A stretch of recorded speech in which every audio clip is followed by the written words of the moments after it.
Yes, guys, hope you're well. Welcome to the Gameweek 3 Deadline live stream. It is weird doing a Saturday Deadline live stream after the last two, of course, were Friday. So I'm quite enjoying this Saturday morning going through everything that we need to go through because there are so many hot topics. And whereas before we had a bit of a mad panic, obviously going into the Friday Deadline, this one feels like we have a lot to cover, but we've got plenty of time. We've got just over 2 hours until the deadline. So we'll be covering off things like best Palmer replacements. If you didn't know already, he fell in price last night. It wasn't expected to happen. He fell in price, which is not a good situation at all.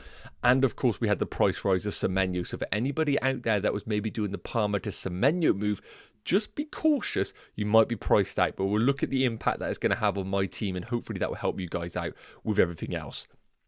So we'll go for everything. I can see some usual people in the chat already. So of course, if you are joining in this morning, get yourselves in the chat. Let me know where you're tuning in from in the world. I can see Ollie, as always, my friend, and Mortal Technique. Hope you're doing well, mate.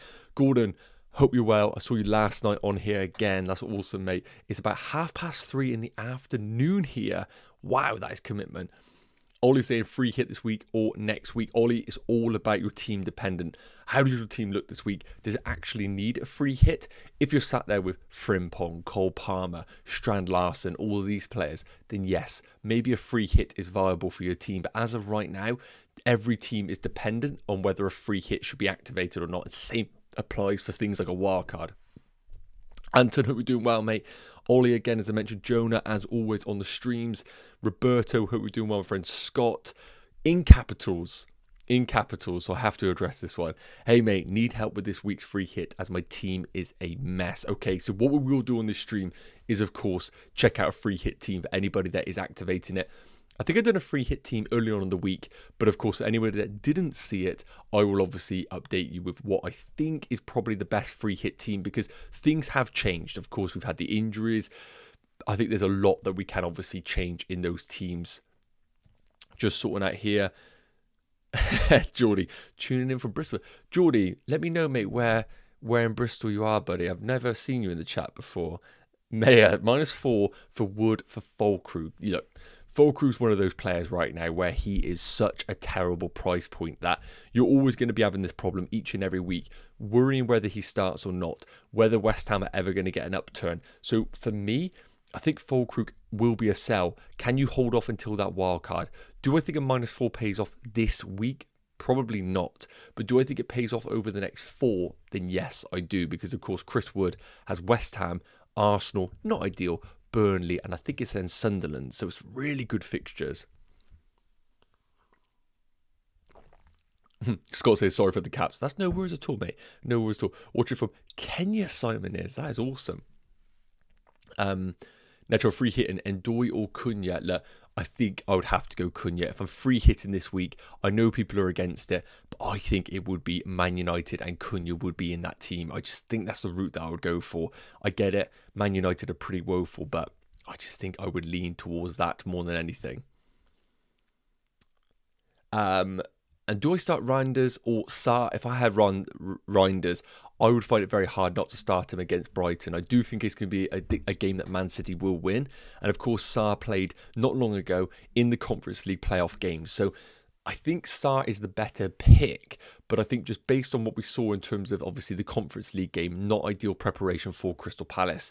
Ollie, yes, I saw that you're not on walk. I saw a dog walking at the time when I was sending that message. I will check it out. Risky to bench Reinders. It depends who you're benching for, mate. That is all. Do I need any improvements for this free hit? We'll do a best free hit on this stream, but what I will say is Pickford, Cucurella. Pickford this week, if we get up the fixtures for everybody, just so we are conscious of what we're dealing with here. Everton away against Wolves, for me, that just isn't the standout goalkeeper myself. Cucurella like Van Dijk. In a free hit against Arsenal, I wouldn't be doing that. Milenkovic, yes. Harvey Barnes, Gibbs White, Cunha, Fernandes, Haaland, Pedro Wood, captain. Yeah, so I like the rest of the team. But really, I don't like Van Dijk. I don't love Pickford. And Harvey Barnes, yeah, I don't mind it. I don't mind it. Start Kudus for a wild card. I think if we were looking at the fixtures right now, and let's get them up. You can see here, it depends if you also chuck it in a free hit along the way. But if we're looking at just a straight shootout between Sarr or Kudus, you can see here, in terms of Crystal Palace, Villa, who have got both Kamara and Onana out, so not ideal preparation for Aston Villa defensively in that midfield. Then, of course, we've got Sunderland, West Ham, Liverpool, Everton, Bournemouth. Not bad fixtures. When I look at Spurs, Bournemouth, West Ham, Brighton, Wolves, Leeds, Aston Villa, I think they're pretty even. I think Sarr is the one that probably I'm a bit more excited about in terms of goal scoring. Kudus very much more of a creator. Now, I think we might have some numbers here to kind of back that up. So you can see here we've got Kudus. And if I just highlighted his expected goal involvement, 0.73 in the opening 2 games. But actually, he's only put up a 0.06 expected goals. On the flip side, Ismaila Sarr, 0.55 expected goals and nothing really in the creativity. Now, again, I'm not drawing any conclusions here. But what I do know about Kudus is that historically, he hasn't really been much of a goal scorer. We've never seen him at West Ham put up incredible numbers where we look at him and think, this guy could get 10, 15 goals this season, really. He's been very much a ball carrier, kind of like an outlet in any team that he's played. And I do feel like he's going to continue to be that in this Spurs team. I think he's going to be the guy that absorbs all the pressure. They give him the ball to get out of the press, carry the ball up the field. And really, when you look at Sarr, he's the complete opposite. He is the one that they are finding in the final third when he runs beyond. So I think probably Sarr is the route that I would go for. But I think Kudus will tick over probably more consistently than that of Sarr. Roberto saying not added in the chat. Sorry, mate. I don't think I've had the notification there. Let me get that up. Let me just get that down. Oh, yeah. Sorry, mate. Let me add you in now. Pending request. Sorry, I haven't seen that. There we go, buddy. That should be sorted now. That should be sorted. Any questions, mate, put it in that WhatsApp chat. I'll be able to get to that probably easier than on this stream.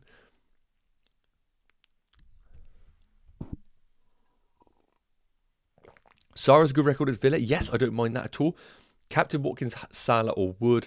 For me, going into this week, very difficult in terms of who is the outstanding captain. I don't think I can say Salah. I think I would have Watkins and Wood over him just because I personally rate Arsenal so good defensively. So for that reason, I probably would say Wood 1, Watkins 2, Salah 3, controversially. But let's be honest, maybe others are less bullish on the Arsenal defence. I just think Arsenal are so solid defensively.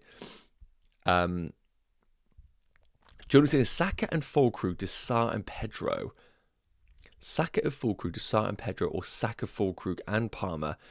Jonah, that obviously will be for a points hit, won't it? Saka, Fulkrug and Palmer to Sarr, Haaland and Reinders. I think I prefer the second one of Saka and Fulkrug to Sarr and Pedro. That first one, sorry. Palmer and Rutter or Palmer and Papa Sarr out. But who do I bring in? I think Papsar is probably the one that I would look to sell as opposed to Rutter. But of course, if you're looking for this game week in isolation, then of course, Jorginho Rutter is a slight doubt. So I would be slightly cautious of that. Porro, 2 goals, 1 assist, everyone triple captain. I mean, that would be sensational if that was to happen. So, guys, let me know in the chat, what are you going for this week in terms of your transfers?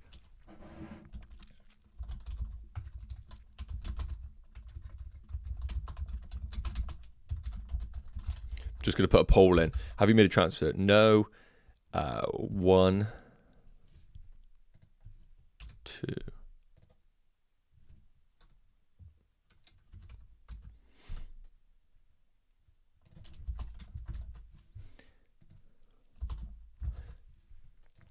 Let me know what you're doing this week, guys. Are you rolling a transfer? Are you doing 1 free transfer? Have you made 2 already? Or are you taking a -4? I'll be interested to know what people are doing right now. I think the 2 free transfer route is what a lot of people are going to go for. And while we're on the topic of teams, let me just get my team up a minute and show you kind of where we're at. So, as you guys know, if you've tuned into the content this week, this is how my team is currently looking, but with Bruno Fernandes with the captaincy. I probably will put the vice captaincy on Mo Salah just as a safe blanket in case Bruno Fernandes, for some reason, gets tripped up by the referee once again and refuses to play, or something happens and it just kind of throws a curveball out there. So in terms of the team, we've got the news that Cole Palmer's ruled out. And you guys, if you tuned into yesterday's stream, will know that I came to the conclusion that I want to sell Cole Palmer, because even though I think there is value in him, and I could easily just bring in Anderson for this week and just let it be, and then come back into game week 4 with Brentford, Man United, Brighton.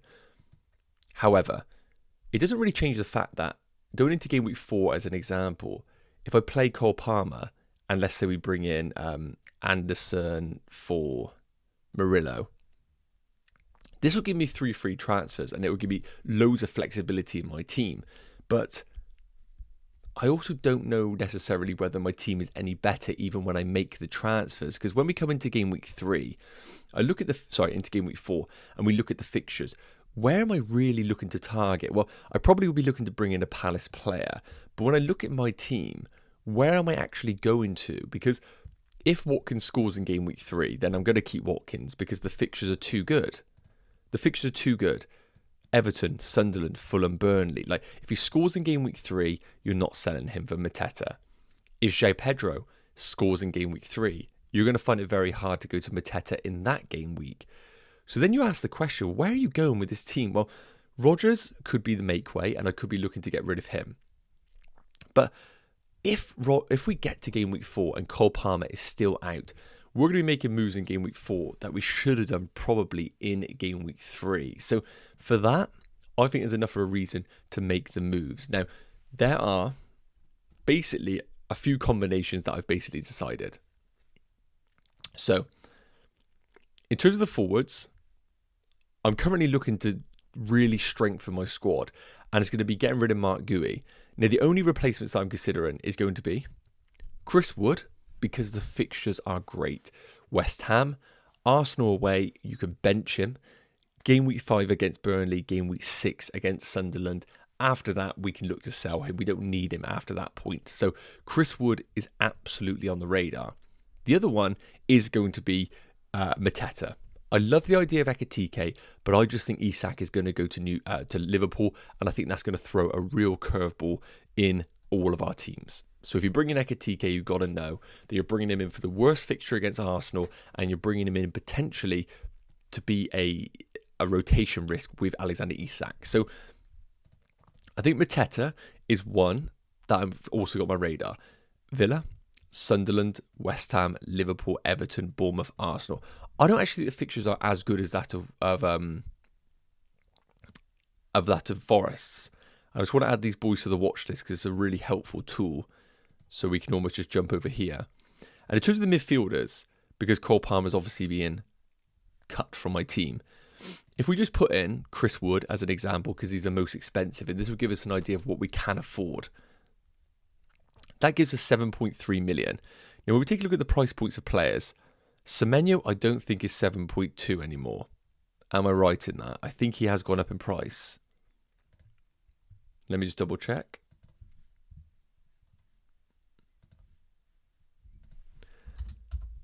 Yeah, so Semenyo is now 7.3 and Palmer is 10.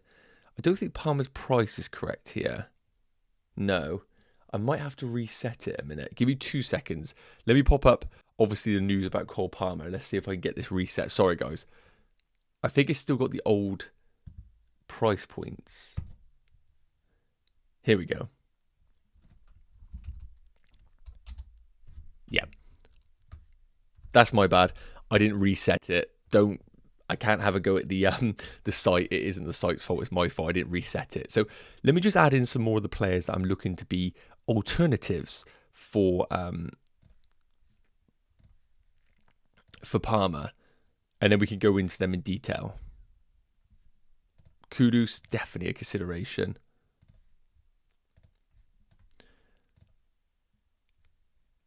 So we've got quite a good list there. I think the other one that we're looking at right now is also going to be coming down to Ismail Assar. And then also we're going to be looking at Anderson of Forest. wherever he may be. There we go. There we go. So basically, the way that I like to play FPL is I like to build a watch list, know if I'm making 2 transfers, what is the route that I really am going to go towards. So let me just take Chris Wood out a minute. Take Palmer, right? We've got 14.9 million to spend on our players. So in terms of the combinations right now, I can't do Wood and Semenyo. That is a combination that doesn't exist anymore after the price fall of Cole Palmer and the price rise of Semenyo. And I do think Semenyo is a fantastic pick. I really do. But I don't know whether from my team structure perspective, with me already owning Morgan Rogers, whether I want to have 2 7.57 million forwards in my team. I just don't really know if that's a route that I want to go down. So that dream's kind of over, but I'm going to keep Semenyo in there just in case we go for the Semenyo-Mateta combination, because that is something that obviously people will go for. So one combination for me will be probably the one that's the front runner, and that is going to be Chris Wood in and Sarr in. Very boring, but what it does allow me to do is bench Dewsbury Hall, because unfortunately the signing of Grealish, the signing of Dibbling, and Dye obviously playing in the front 3. I think Dewsbury Hall would probably play in an 8 role, but a bit more of a reserved 8. And I think those front 4 are going to do all the business for Everton. So unfortunately, I don't think Dewsbury Hall is doing what I want. But I kind of want to see him one more week to see maybe if he picks up defensive contributions, because then at 5 million, I've kind of got a player that does the things that I kind of want from my cheap midfielder. So for Game Week 3, the team looks good. People are telling me Sarr has a great record against Villa. Happy days if that is the case. Then coming into Game Week 4, we would bench our Nottingham Forest players. We would play Sarr for that great fixture at home against Sunderland, and the rest of the team kind of picks itself. I would even question whether I would start maybe a Murillo over Dewsbury Hall and just hope that I rack up some defensive contributions. And then we come into Game Week 5, and again, the team looks great with those Forest fixtures. Murillo would probably come in for Van der Ven, and the team kind of picks itself on paper, and I think it looks quite strong. After that, I don't think we need to go too far in advance, but we do get the Nottingham Forest game at home against Sunderland. So what I keep asking myself is, am I going to get into every single game week and say to myself, oh, I really want Chris Wood? Now, the only hesitation there is Chris Wood in a position where he might actually lose his place eventually? That is my only concern. Now, in terms of Nottingham Forest as a team and in terms of the fixtures coming up, I just want to highlight that a minute to see actually if there's any impact on European football and whether those have been announced.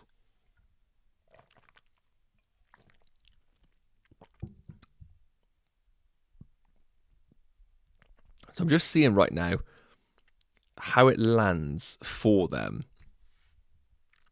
Okay, so with the fixtures right now, we've got West Ham international break, perfectly fine. We've got Arsenal game. Then we got a midweek EFL Cup game. Everybody has that. Then we got Burnley in this fixture here.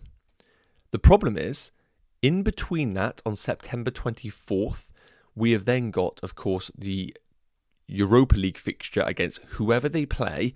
And then 3 days later, they got Sunderland at home.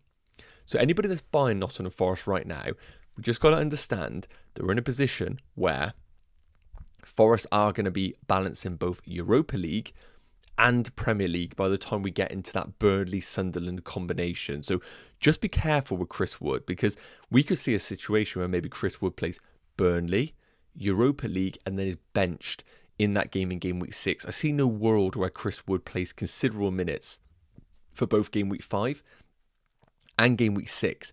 And that is my slight hesitation with someone like Chris Wood. I am a little bit concerned about that.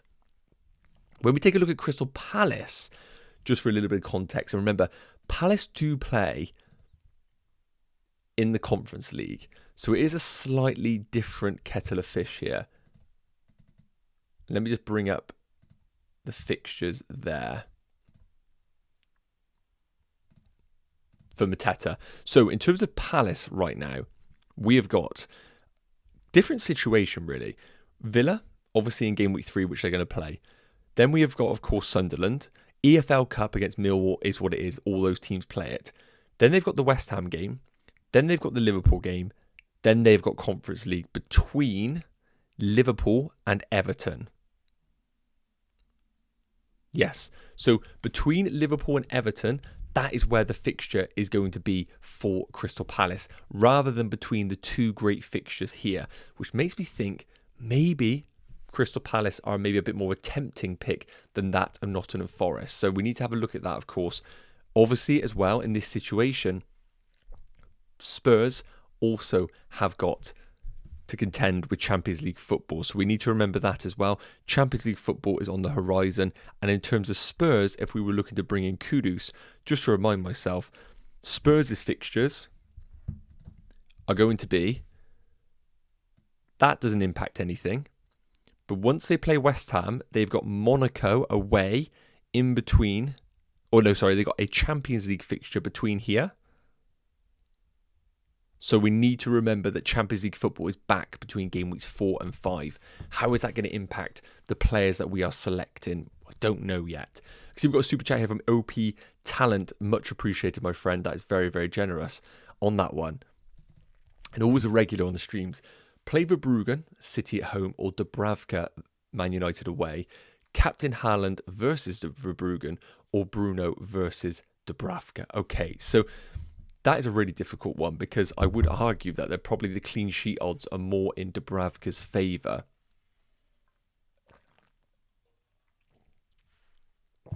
But for context, I probably do prefer Erling Haaland, the captain, up against the goalkeeper that I'm probably going to recommend you going for.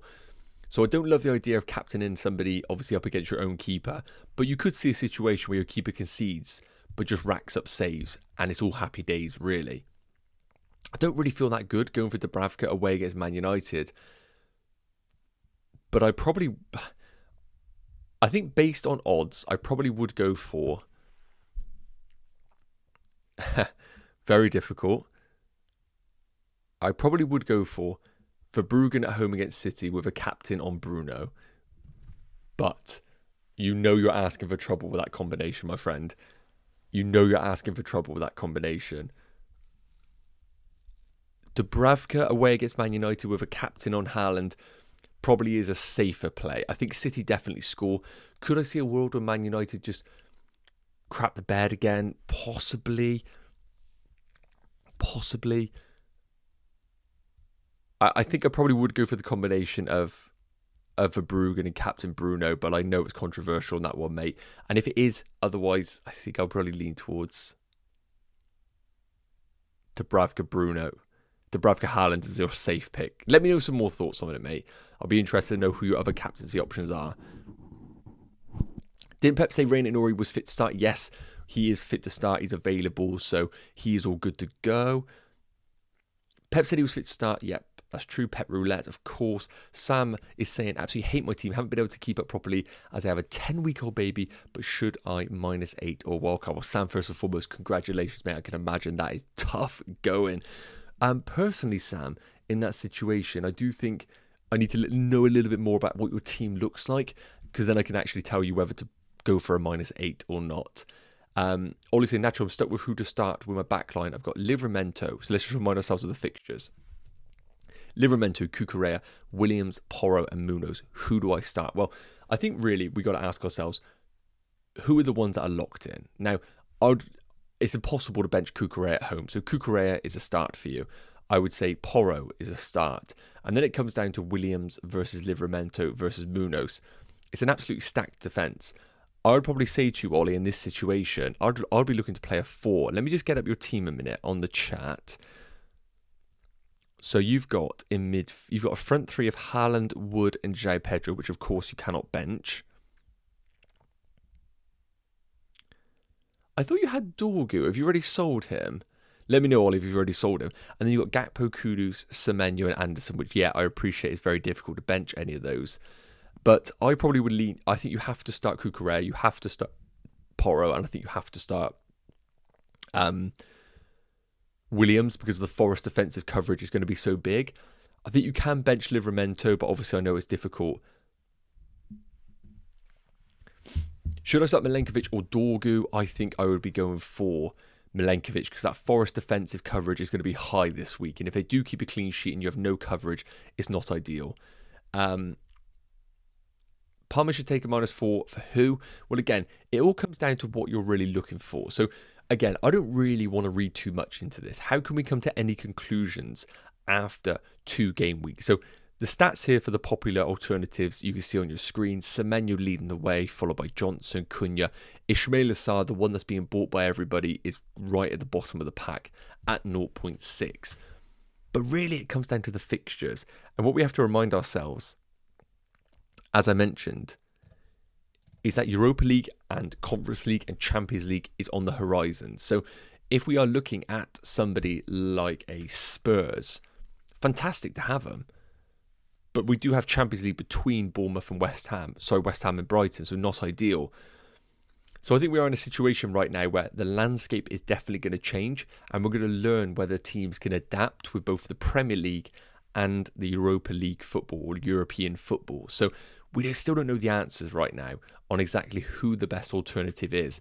And it's part of the reason why I do understand if managers are going to be keeping Cole Palmer and just getting into game week 3 and then reassessing. The problem is we won't really have any more information by then. Just looking right now to see what is going on here. If there's any early team news or anything, but there's not really, to be honest with you. No, I can't see anything right now.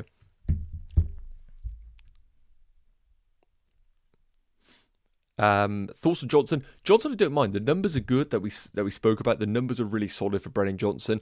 But again, it's only 1 game week. And my problem with Brennan Johnson is that, of course, they've signed Xavi Simons. Is he playing as a 10? Is he playing off the left? They've got Odegaard. They've got Mateus Tell. I just think we're going to get into a situation where Brennan Johnson's minutes are going to be very, very hard to predict. So I think you have to be cautious if you are buying him. It's not like he's cheap. 7.1 million is expensive for a player like that, and we have no guarantees. So yeah, let me bring up my team once again, because I'm conscious I didn't actually answer what I'm doing. So, as I said, the current plan is Sarr and Wood.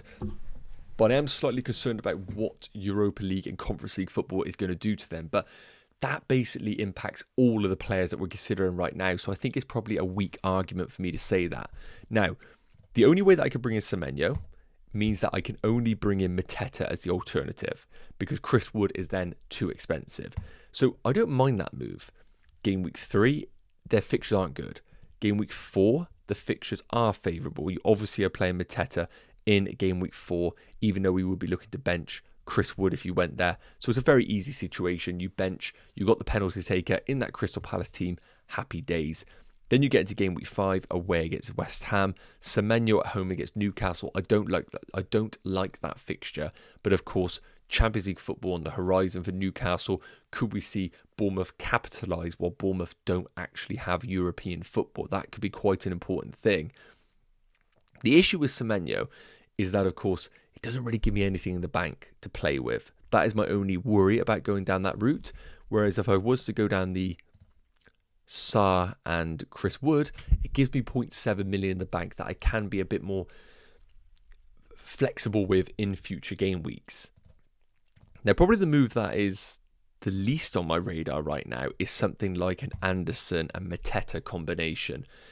It doesn't fill me with excitement, but it does leave me 1.9 million in the bank. Now, the only way that I would do this is if I looked at my team and knew exactly where that 1.9 million was going to go in the rest of the team. Because as of right now, I look at it and think, well, it's great having money in the bank, but where's it going? Because if we take a look at game week 4, Anderson's got to get benched. So I'm having to play Dewsbury Hall again at home against Villa.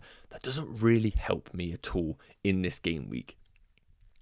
And then we come into game week 5, and we got Anderson away against Burnley. Perfectly fine, but it's not exactly the most exciting pick in the world.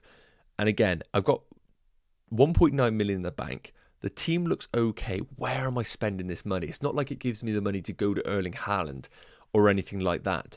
Yes, it might allow me to bring in an Arsenal player, but I think I've got the price points already in my team. Watkins can go to Gyökeres if it feels desperate.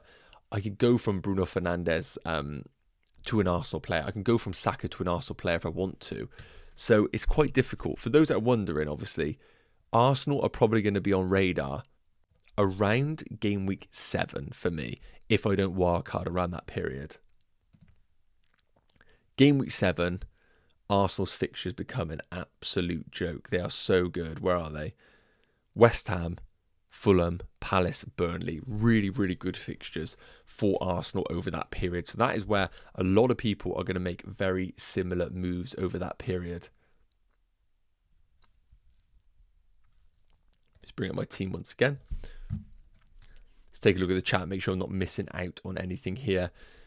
So what do I think of Ndoye? I like him at Forest. I just don't know exactly whether he's got guaranteed game time because, of course, there's McAtee. Where does he play in this system?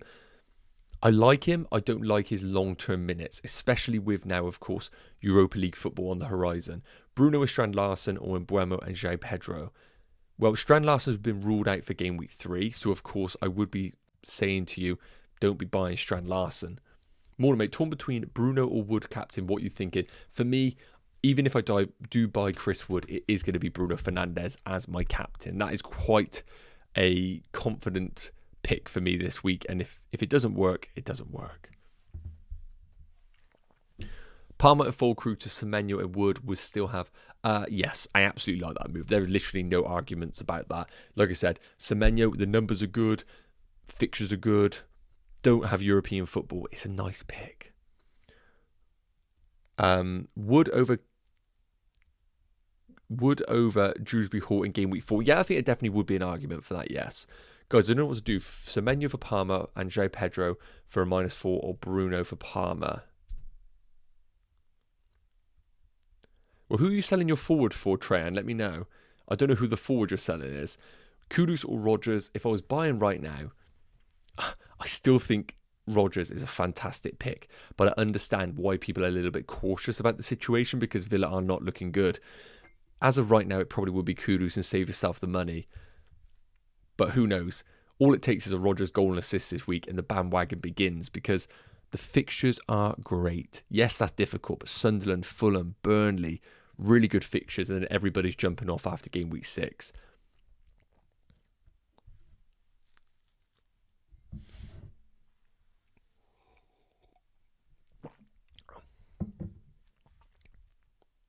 Rory saying, morning from South Africa. Very cool to have you tuning in from South Africa, my friend. Cunha or Mbeumo or neither. Okay, so I have a little bit of a Man United thing here just to talk about.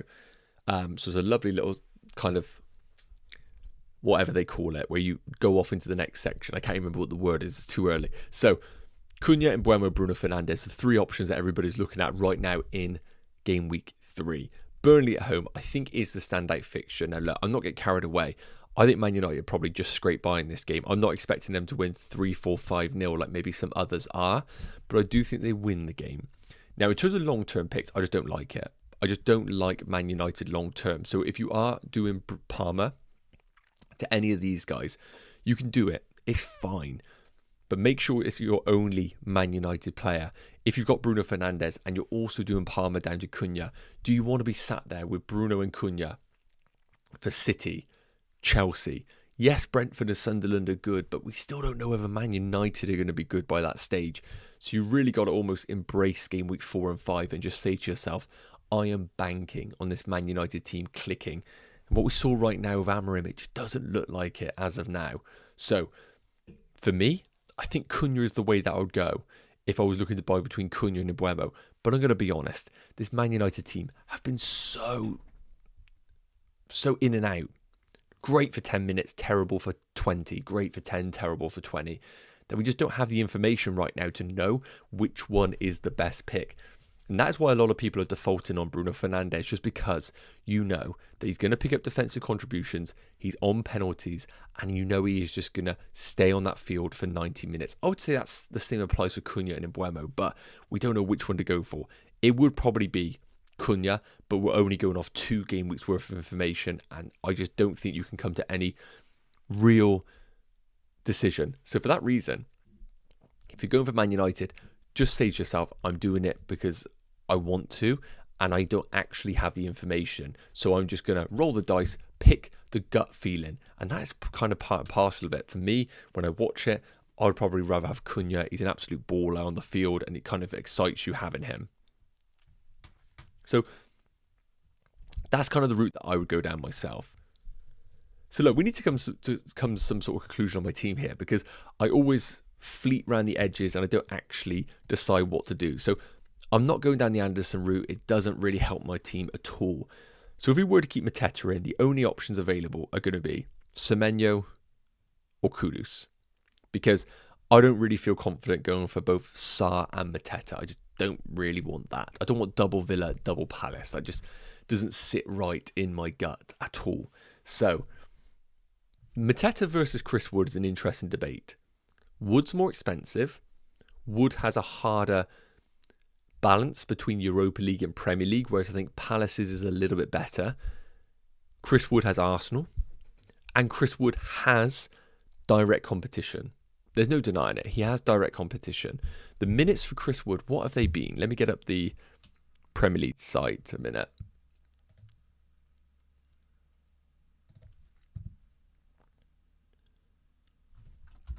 Chris Wood's minutes have been 78 and 87. So, like, I just think there are going to be times where he comes off after 75 minutes. But I just can't look past the fact that the fixtures are fantastic. So it's a bit of a balance in that, really. Whether he's going to maintain those minutes. Because remember, he'll play this. He'll start. He'll play 75 minutes. Fantastic. He probably will grab a brace. Benching him in this week. And then, of course, we got Europa League football around here. So is he going to play Burnley, play the Europa League game, and then play Sunderland at home? I just don't see it happening. So that is my one worry regarding Chris Wood. Whereas Mateta, unless I'm wrong, he literally has to play. He kind of has to play all the fixtures. So for me, Mateta is probably my preferred choice. But I don't like the alternative. Whereas if I go for Chris Wood, I don't mind having Sarr because he kind of rotates quite well in my team. And as we've spoken about, it gives nice balance in the squad as well. So guys, let me know in the chat, what would you prefer? Let me get a little combination up. Which do you prefer? So we've got Sarr plus Wood, Kudus plus Wood. I'm going to get rid of Anderson on the watch list because he's not really in my thoughts. So we've only really got 5 players here. So Sarr plus Wood, Kudus plus Wood, Semenyo plus Mateta, and we've also got Kudus plus Mateta. I think that's all the combinations. Wood can go with, can't go with Semenyo, so he goes with Kudus and Sarr. Yeah. Guys, this is, you know for a fact, and I've done this last season, one of these combinations will absolutely bang, like 100%. Like one of these combinations is just going to be like the one. You just know it for a fact. So I'm interested to know which one you guys would go for right now. I'm going to be honest, the least favourite is Kudus and Mateta. Like my least favourite. But maybe that's the more robust route to go for. So yeah, let me know, guys. There's about 100 of you in the chat. If you can drop a vote on that poll, let me know what you would go for. Once we got about 70 odd votes, we'll see what route it's going down. But as of right now, it looks like Sarr plus Wood is leading the way. Semenyo Mateta not getting as much love as I was expecting, to be honest with you. I was expecting a bit more love on that one.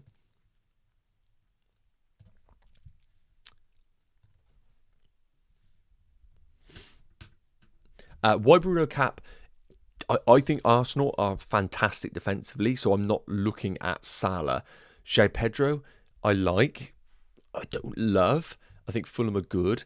And Chris Wood is definitely a captaincy choice, but I just feel a bit more confident going for Bruno Fernandes myself.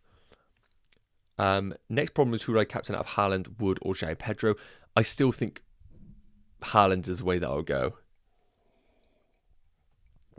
Start Concert or Diouf? Well, to remind ourselves of the fixtures, start Concert or Diouf. Well, West Ham against Forest, I just don't think is fantastic. So it probably would be Konsa, and you just hope for the best in that game. That's a bit of a low-scoring affair. Palmer to Brennan Johnson. I don't mind Brennan Johnson. However, I will say I do think that his minutes could be quite hard to predict with, of course, the transfers that have happened. So that is my only worry about it.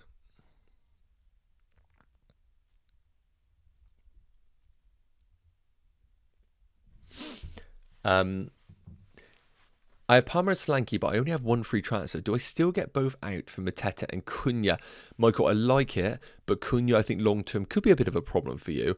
But of course, both of those players are issues for your team. I think you are addressing the problem, but I just don't know if Cunha is the long-term resolution for you. Ahmad, play them all and stop spamming. Ahmad's thing, I cannot see Ahmad's. Oh, it's been retracted, the message. What about Palmer to Sarr and K and Drewsbury Hall to Kudus? Interesting one. So if we bring this out about and we put that, and remember, we've got a lot of money to spend, to Kudus. So the team looks good for game week 3. Game week 4, Sarr would obviously start instead of Mark Gui, and team looks quite strong there. Game week 5, I think you play Kudus every single week, obviously. Probably bench Van der Ven in this situation. Yep.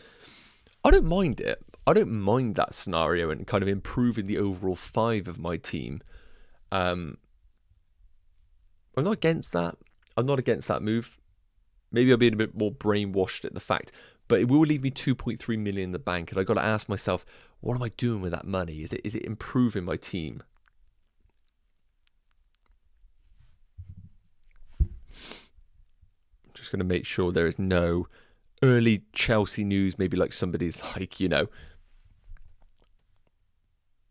maybe someone is not travelled. Well, I say travelled. They are literally obviously at home this week, so it's not like we have anything to worry about with them arriving. But I was going to see if there's any news right now. Again, guys, if you're enjoying the stream, always massively appreciate if you drop a like. We're so close to 50 likes. We always aim for 50 likes. If we could do that, that would be amazing. Thank you very much. Yeah, I can't see anything in terms of Twitter news, so it is what it is right now. I don't think we're expecting anything from Chelsea, really, are we?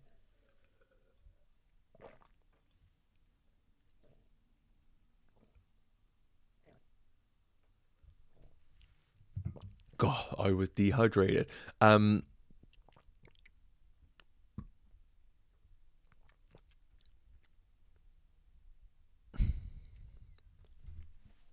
Okay, so Captain Woods over Bruno.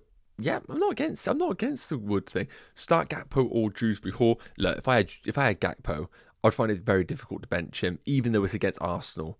I just don't know whether Drewsbury Hall's offering anything right now in the game.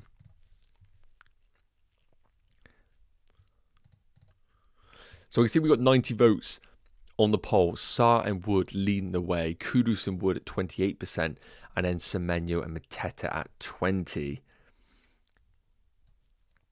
Alex, start 2 out of Gakpo, Otara or Elanga. It'll be Otara and Elanga for me in that situation where you've got a really strong alternative available to you.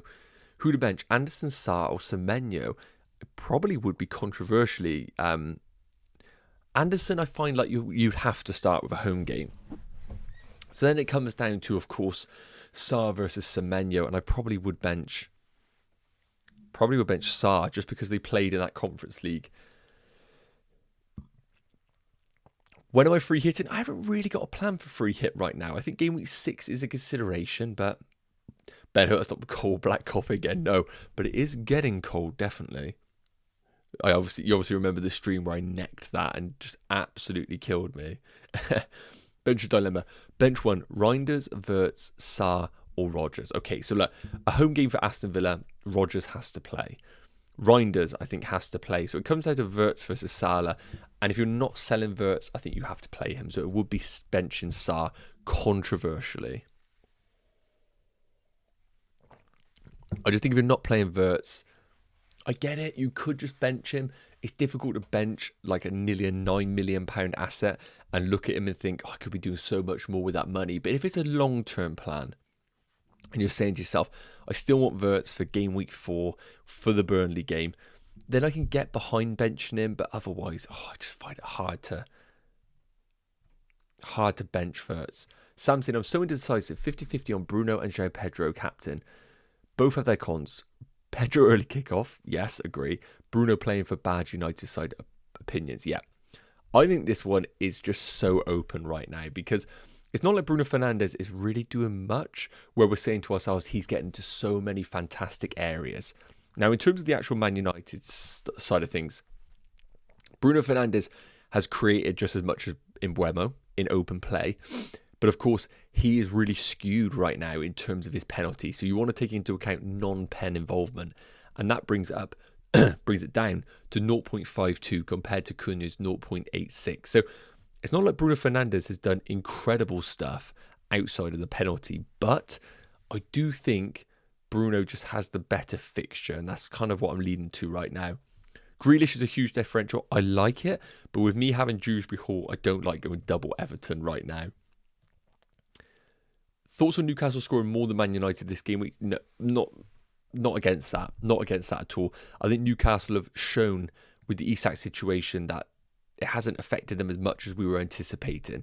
I think we all thought Isak's not there. Newcastle are just going to fold like a pack of cards. Well, it hasn't really happened yet. But again, we have to remind ourselves it's still early doors. Aiden, Semenyo and Mateta or Wood and Johnson? I think I prefer Semenyo and Mateta myself of that combination. I'm going with Sarr captain this week. Hopefully that pays off, mate. Start Gakpo or Semenyo. I probably would go for Semenyo myself. I think he's probably got the better chance, but it's obviously very close between it. Very close.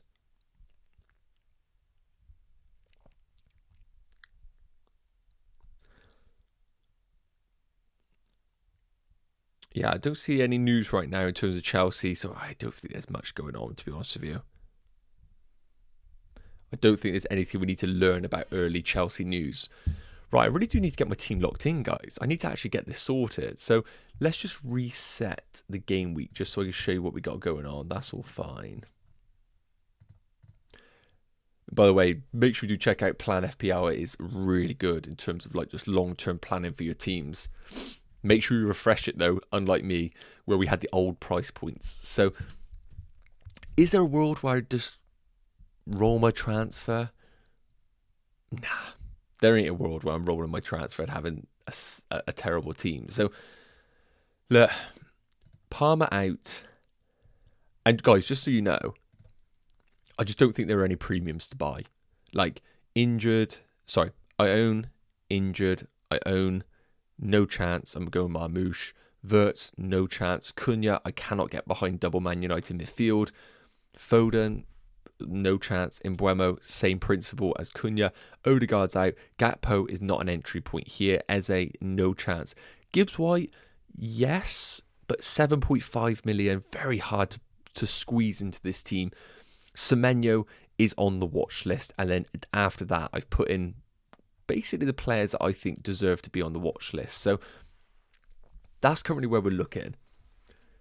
10.4 million replacement. And as I said, I could just do a Palmer replacement and leave it at that. I don't really have to do much more, but it still means I have to start Dewsbury Hall, which is not ideal. And when we have favourable players with okay fixtures like a Chris Wood, like a Mateta, I find it hard not to just make that second transfer and just get it done. So, like I said, the Europa League and the Conference League is scaring me a little bit. It is scaring me a little bit. Do I like Kudus enough to go there? Good fixtures. Really good fixtures. But is he that guy? Like, is he the guy who's going to get the stuff in that Spurs team? I just don't know if he is. I almost want to wait one more week and see what happens with Xavi Simons and all that.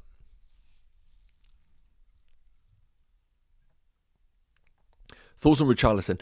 I like it, but I do think his minutes will get shared with Solanke at times. So it's a very difficult one to pinpoint how regular his minutes are going to be. If I free hit, will I keep my free transfers? I've saved. Yes, you will. I'm going with Sarr for captain this week. Don't mind it. Stefan saying, hi friend, I go Palmer to Mbeumo or Barnes. I have Cunha already. If I go for Barnes, I have option to go Gui to Ekitike in game week for what to do. I like that opportunity, but just remember, don't be penciling that in, because if Isak signs, Ekitike is kind of off the radar. He really is off the radar there. Opinion on Virgil van Dijk as a long-term pick? Absolutely fine. Obviously, right now, I don't love you bringing him in, but after this week, I think the fixtures long-term are fantastic for Liverpool. Just to remind ourselves. This is obviously difficult, but then Burnley, Everton, Palace. Look, I think he's good, but what I'm seeing with Liverpool is not good. So you know you're taking that slight risk if you do go Van Dijk at that price point, because yes, the fixtures are okay, but also, let's be honest, could I see them scoring? Yes. Could I see Chelsea scoring? Yes. Could I see Man United? Yes. So difficult.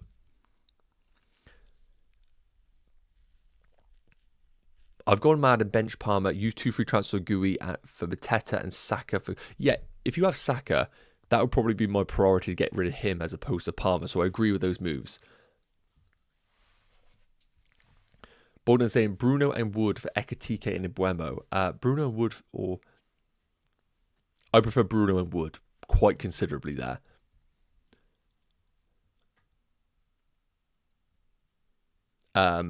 Yes, that's correct. You would have 2 after your free hit. Is it okay? So basically, if you free hit, so like take my team as an example.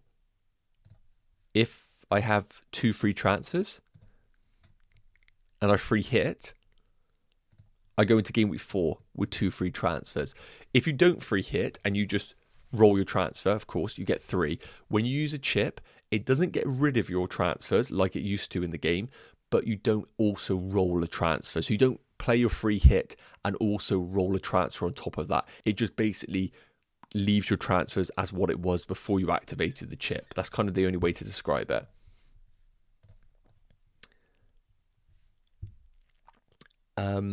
Ollie, yes, it's fine to leave 2 million in the bank as long as you have a plan for it going forward. Dan, hey mate, I love the content. Sarr and Wood look good for your team. Appreciate it, Dan. Yeah, I feel like that is like the more safer route to get me a piece of the Palace attack and also that of the Nottingham Forest attack. The kind of way I look at it is I prefer Mateta over Wood, but I don't like the option of Mateta and Anderson at Forest. I don't know if it works for my team.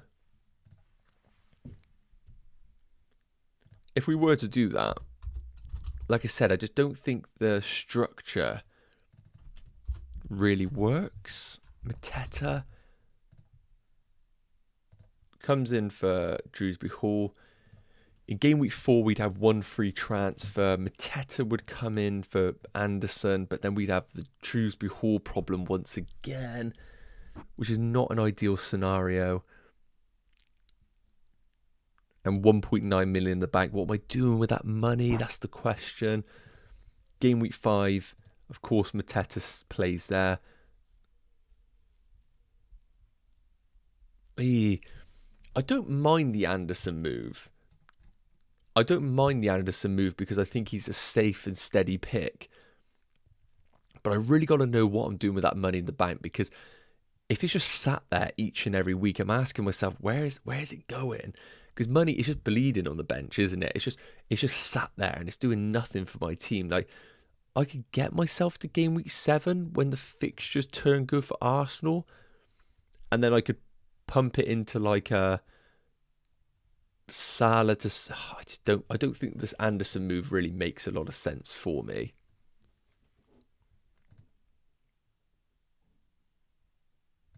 Don't think it makes a lot of sense for me, Anderson. Do I bench Evan Nielsen or Rodgers? I would bench probably Evan Nielsen. Especially if Kluivert's back, he probably does then take penalties off whatever we thought maybe Evan Nielsen had.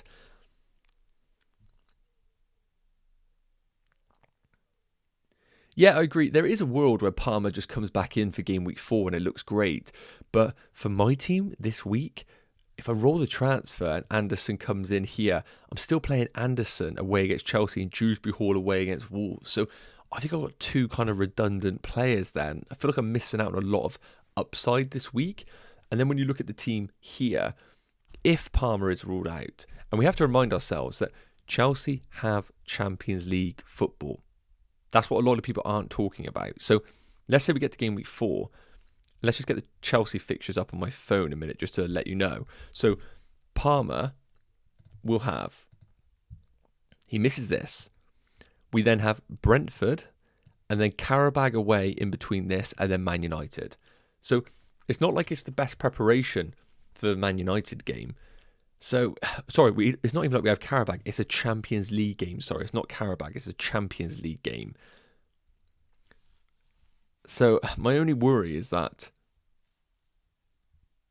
Champions League kind of throws a curveball in Palmer's game time.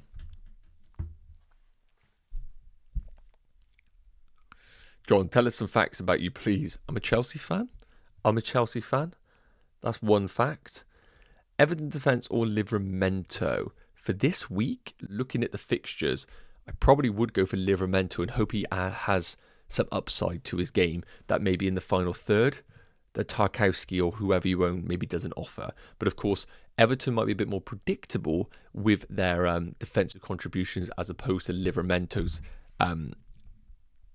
attack and returns that we're kind of looking for. And maybe Livramento will be good on the defensive contributions as well. We don't really know that yet. It's a bit too early to know.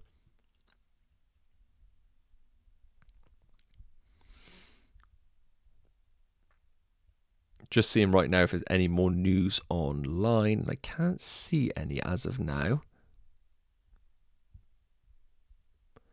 Can't see any.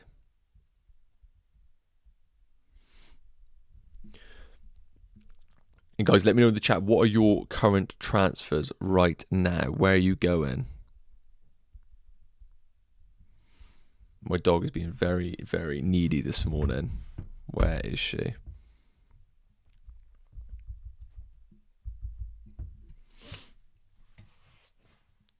Will Tottenham players be a good choice for a long-term pick? Yes, I do think Tottenham are good, but with the signing of Xavi Simons, them still being active in the market, we just don't know exactly what that best team is looking like.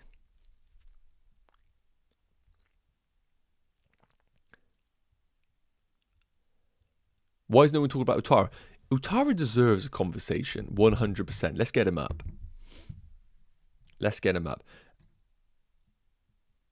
Ross, Larson is out for game week 3, so that kind of makes your selection a bit easier. So, Utara. Sunderland away, Chelsea at home, Fulham, Man United, City. Fixtures are pretty rough. And he is 6 million. So it's not like he's a cheap enabler for our teams. He's fine. I don't know if I love it. Is Alango a good pick? He could be a good pick. I'm not there yet myself. I'm not there whether he is an option in FPL. And I don't really want to jump on him. Because I think Leeds away is a tough game. That's going to be a big atmosphere there. Pedro captain, I'm absolutely fine with. I think that's a perfectly fine captain. Transfer that Bowen for Jai Pedro. Hopefully that does pay off, mate. Okay. My team, let's get this sorted. Let me put up the combination that I'm least tempted by, and then I can work backwards. Why have I got 2 transfers here? Okay, so first up, why is my team different? Oh, I'm bloody selling. Sorry. So the least tempted one is something like this. Does this work for me? Yes, but I think the team structure is not ideal. Just playing the team out how it would work over the next few weeks. It looks fine. Semenyo doesn't have European football, remember? And he kind of can sit in your team up until game week 8, 7 at best. If you wanted 7, if you wanted to get rid of him then. So that's an option. Semenyo and Mateta. I don't have any Forest, which is the only concern. How much do I value Forest? That is the big question I need to ask myself. Otherwise, we move away from a Semenyo. And unfortunately, if I want a piece of Forest, it's got to be Chris Wood. And then it becomes Sarr. So Chris Wood and Sarr, I think, is a nice combination. And I can see by the polls that everybody's kind of leaning towards that route. But do I trust Sarr as a pick? How much do I trust him? I think his game time's absolutely locked in. And I do think there might have to be even more emphasis on him with the departure of Eze. So I don't mind that. Semenyo and Wood would have been an option, but I actually can't get there, unfortunately. So what I like about this is that it allows me to have a nice balance in the team. Chris Wood probably goes like this, and the team looks like this for 4, 5. Chris Wood obviously comes in for the Burnley away game. And then we got this team, which is fine. Not amazing, but it's fine. So again, I think the team looks okay. And then last combination is, of course, going for the Kudus and probably the Mateta route. Going for something like this. So we get a nice selection there for game week 3. Obviously, Van de Ven starts there. Game week 4, Kudus there. I would replace him with that. Team looks good once again. Kudus against his old club could be fantastic. Game week 5, Brighton away. Not fantastic for Spurs, but okay. And then game week 6, home against Wolves for Kudus, which looks good. Mateta at home against Liverpool, not ideal. And then game week 6, again, fixtures are strong for Spurs long term. Anderson probably comes in there. The more I look at it, I think the Kudus Mateta route is quite nice, but I can't ignore the Forest fixtures. I simply can't ignore the Forest fixtures. They are so good. I feel like I need some sort of Forest in my team. I feel like I need something in there. Maybe Ndoye, like we've spoken about. Maybe Ndoye deserves a bit more consideration in our sides at 6 million. Maybe he is one that we need to put in. What are Ndoye's minutes like? Let's get it up.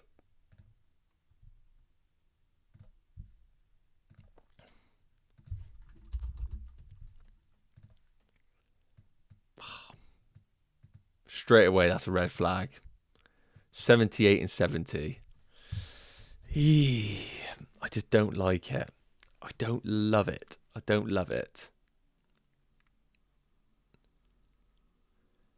Alanga or Shmela Sarr, I still think I would prefer Sarr myself, but I understand why people are maybe liking Alanga. Like, he could be fantastic. I'm just not there yet with him myself.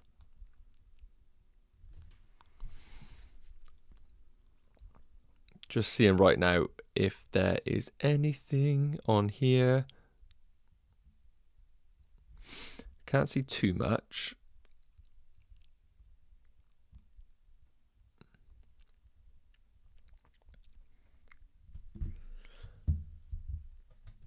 But Johnson or Kudus, I think Kudus is still the one that I would go for. Semenyo and Wood, I can't afford that myself. Do I start Watkins or Semenyo? I would start Watkins. Thoughts on Gyökeres? I think he will come good. Not like top bracket good, but I think he will come good. But this isn't the week to be considering Gyökeres, I don't think. Gibbs White, a good option, mate. Yeah, Gibbs White is a good option. The problem, though, is the price point. 7.5 million for a midfielder just doesn't really work in the structure of my team. Doesn't really help me out.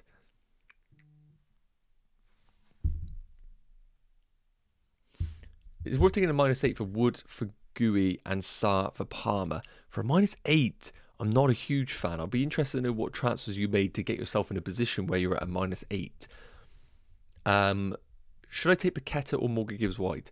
It would have to be Gibbs-White because Paqueta, there's transfer rumours regarding him. You don't really know where he's going to end up. Adil's saying Semenyo or Sarr as a final decision. Again, it really is a coin toss because we have to take into consideration the value of both. 7.3 million for Semenyo, 6.5 for Sarr. So it isn't as simple as just being like, it's not as simple as just saying, oh yeah, Semenyo or Sarr, because the money also has to be factored into it. But I think I just prefer Semenyo because of the lack of European football. I think will benefit Bournemouth and hinder Crystal Palace in the longer term.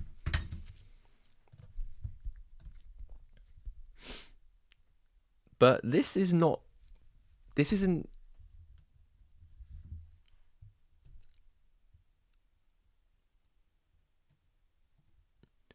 Should I play Reinder or Wirtz in this game week? Again, if I owned Wirtz, I would find it very difficult to bench him. I'm going to be honest with you. I'd find it very difficult to bench him. So I think the answer is Reinders, but Wirtz for me, I just have to play him, I feel. Are Newcastle really buying Strand Larsen? They might go Visser. No, I think now that they've signed Wolsemeister, whatever his name is, it's a very similar player, and I'll be very surprised if he was actually the route to go for. So I personally think, I personally think I would go for Visser if I was Christ almighty, Newcastle. Sorry, my brain was all over the shop then. Who should I bench between Kudus, Semenyo, Sarr, Gakpo or Ndoye? It's got to be Gakpo in that scenario because I just rate Arsenal's defence so highly. Captain João Pedro or Bruno? I'm going Bruno, so I kind of have to say Bruno in that scenario. Wood or Richarlison? I think I'd buy Wood because Richarlison minutes are at risk, but I would also argue Chris Wood will have his minutes shared, so it's not as easy as just saying, oh yeah, do this or do that. Like Chris Wood's minutes will definitely be at risk at times, for sure. 100% will be at risk.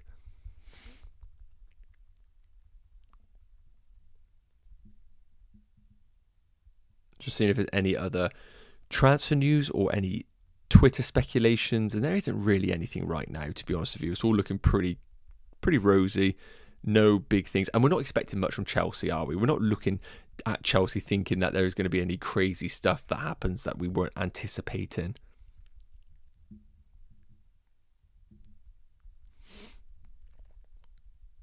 No, I can't see anything out there.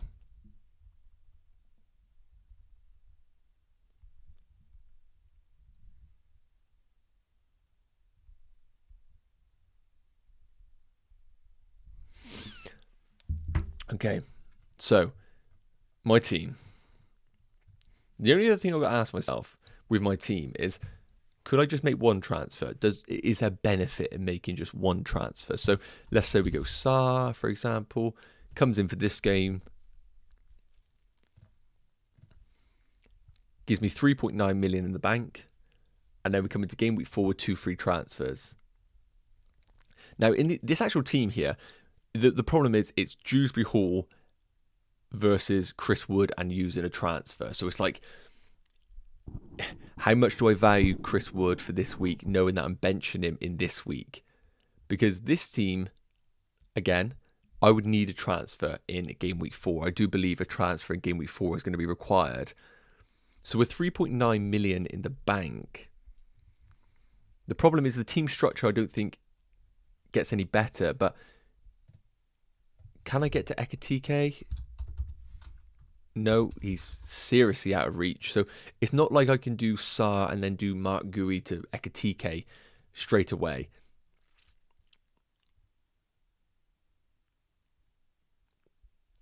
Perhaps Sarr, yes, is a problem eventually. Start Anderson or Watkins, it has to be Watkins. I think if you own Watkins, you've got to go there. Who should I bench? Tarkowski, Livramento, Porro or Lacroix? I probably would go for Lacroix because Tarkowski is good for defensive contributions. Livramento, I know Leeds are good, but I think you still got to go for Livramento. Yeah, I think if I'm going to make one transfer, I think 2 probably is the right move. It's just more if I want to keep the team structure that we're leaning towards right now, because we are kind of just accepting the money's gone out of Parma, but I think that's fine. My only hesitation, of course, is that if Ekitike is the #1 player for Liverpool. But I also just feel like Isak is going to go, and you kind of have to make your own guesswork right now. And if that is the case, and you're saying to yourself, Ekitike is going to have minutes shared with Isak, then you probably are saying to yourself, you know what, let's just avoid Ekitike in general. So I'm not really giving myself an Ekitike plan because I'm quite confident Isak will go based on the transfers. Yeah, I don't know what will happen with Kudus really. So it's almost like, should we just bring in players that we know are good? Do you know what I mean? Like, do we just bring in players and we're just like, yeah, let's just bring players in that I know exactly what their purpose are in the team is. So Sarr, I know what Sarr's purpose is in the team. So I've just sold him for bloody Jews before.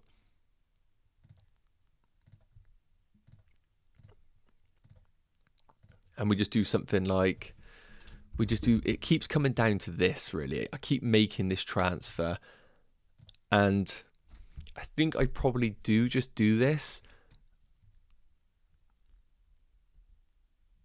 Ollie, you might have to refresh Plan FPL for that one, mate. You might have to do that. What should I do with Strand Larson and Palmer? How does the rest of your team look, John? Can you allow yourself to bench them? I think this here just works. I think this team just works. We come into game week 4. Now, if Ekitike is now the guy to own, I can't get there. Which is obviously a bit of a concern for Burnley away. But is it like a game breaker for me? Probably not. It's not a game breaker.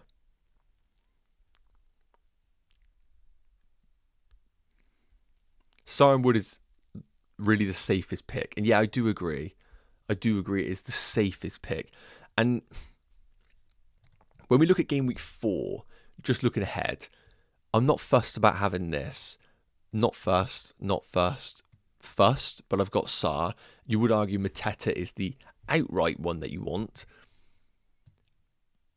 Yeah, it feels bad not having Semenyo. Who do you own? Not fussed. Got Chelsea. Fussed about, not fussed. So it's more that I don't have the other Liverpool in my team. So could it be Gakpo? Could it be somebody else? But worst case, we do just ship out Rodgers and we bring in Gakpo for 7.6. So it isn't the end of the world. Like, I can just make a transfer and do that because Sarr's fixture against Sunderland is great. And then, like I said, we come into game week 5. Chris Wood's got away against Burnley. Salah at home against Everton. They always make that difficult for them. And in terms of the fixtures for game week 5, who am I missing?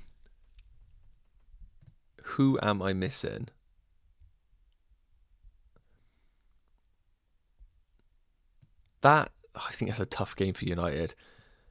Got the best. Yes, Semenyo could run riot there. Man City is a problem. I need to have a plan here. But giving myself 3 free transfers, I think is a good position to be in. Because what I can do in this week is, a lot of people are free hitting, it's worth noting. A lot of people are going to go triple City. Because in game week 7, of course, Liverpool then play a tough game. So City, there, everyone's going to go for Forest, and people will probably go in on Spurs. Well, with my scenario here, it's a difficult one because I don't see Spurs destroying Wolves, and I don't have any Newcastle or Arsenal assets. So for game week 6, with 3 free transfers, if I was able to get there, I think the team actually looks okay. And really, if I wanted a piece of Haaland, this is the time where I'm looking to move off from Mo Salah.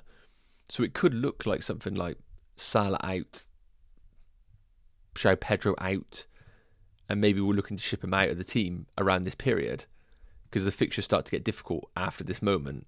Yes, that's good, but is what it is. So I think we're going to do Sarr and Chris Wood. I do have to wrap this up in a minute, guys. So I will update you on the community section. Because I've waited this long, I probably will wait a bit closer to the deadline just to see if any news does come out. But I think we are going to have to wrap up the stream now, which is a little bit disappointing. I do apologise. I might just wait 20 minutes and then lock my transfer in at 10:30. So if you want to stick around for that, make sure you check the community section. I will be live on TikTok as well, so head over to there. But I think we are going to have to wrap it up. I'll do a quick 2-minute fly through of the questions. So who should I captain for my team? Haaland, Bruno, Wood. I'd rank those as Haaland 1, Bruno 2, Chris Wood 3.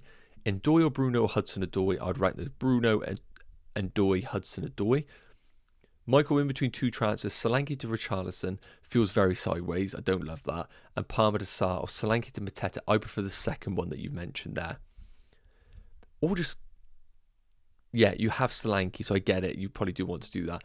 Bruno or Wood captain. I'm going Bruno, so I kind of have to stick by that. Wood over Bruno for me. Yeah, I think that's fine. Who do I bench? Sanchez, Nico Williams, Virgil van Dijk, Porro, Reinders. I have a Steve, Richards, and Dubravka on the bench. Totally agree with that. When I plan to use my chips, I don't have a plan as of right now, which is a bit controversial because I know some managers out there have got this incredible schedule planned for them. I think lots happen in FPL. Transfer windows still happening. International breaks. So much can happen. Injuries. I'm not really all behind having a locked-in chip strategy. Munoz or Wirtz. To play this week, I would play Munoz, controversially. I think it's a good ceiling for him. Should I bench Watkins or Salah? I would. Who are you benching on top of those boys? I'll try and find a way to start both. Bench one at a Semenyo, Sarr, Kudus, Gakpo or Watkins. Probably would be Gakpo in that scenario. Oslo or Thiago on a free hit? Ugh. Neither. But if I had to pick one, probably would be Thiago. Start Adingra or Papsar? I would start Adingra. Probably Adingra. And hope for the best. Right. I do apologise. We are going to have to wrap it up there, guys. Thanks so much for tuning in. I will try and update you in the community section about my transfers. But if you want to keep tracking them, head over to TikTok Live or obviously sign up to the Patreon link in the bio. Have an incredible day, guys. Don't let FPL ruin your weekend. Do not let it dictate your emotions. But importantly, have a great one regardless.